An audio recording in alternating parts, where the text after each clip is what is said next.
Good morning, everyone. I have one student awake in the front row. This is great. My name is Shaun Casey. I'm the Special Representative for Religion and Global Affairs, but you probably already know that since it's day 2 of our Symposium on Religion and Climate Change. I'd like to welcome you all to the State Department.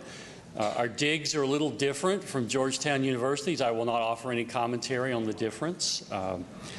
But we had a very successful day 1 thanks to Michael Kessler and the Berkley Center folk. Thank you for all of your help. And my job is to sort of summarize what we did yesterday, talk a little bit about what we're going to do today, and then introduce Secretary Moniz in just a moment.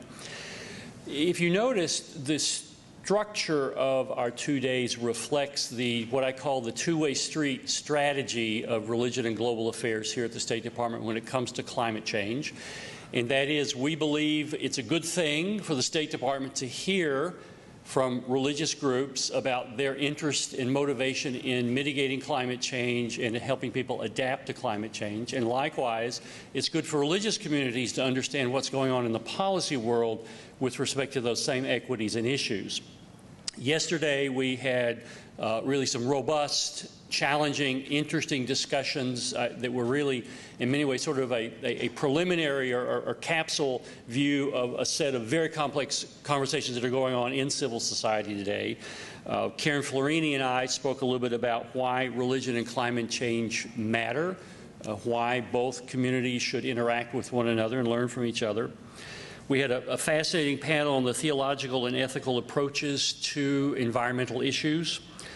We had the share-a-thon in the space where a number of groups were able to talk about what they do and provide people access to their literature.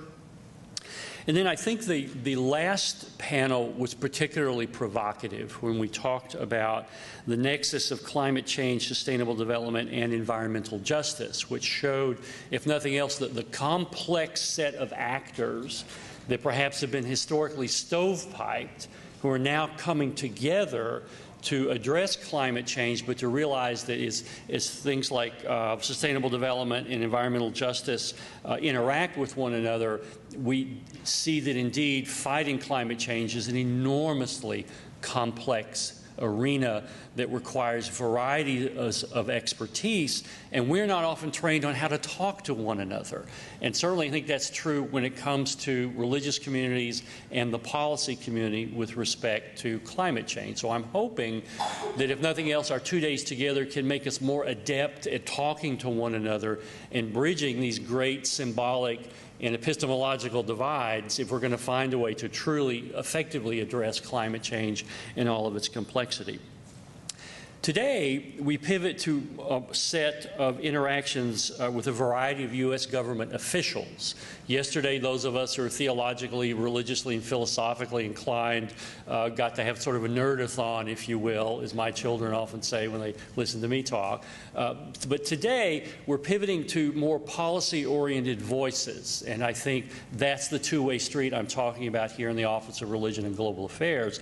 It is part of our mission across a wide variety of policy issues to try to build these communities of conversations that historically have not been particularly robust.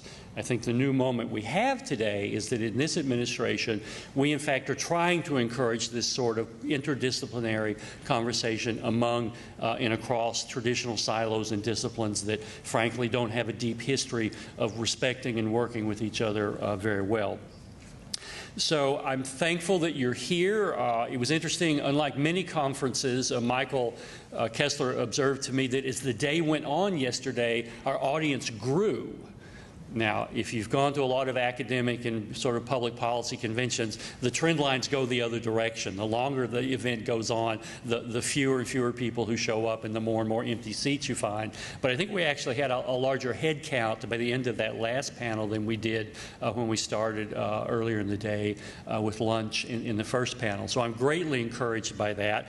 I take that as just an overwhelming data set that we're being successful in making progress, and you're not going to argue me off that point. I'm just going to stick with it. As we anticipate the arrival of Secretary Moniz, I want to read a couple of quotes from him, which I found, and I'm going to pivot to his official biography.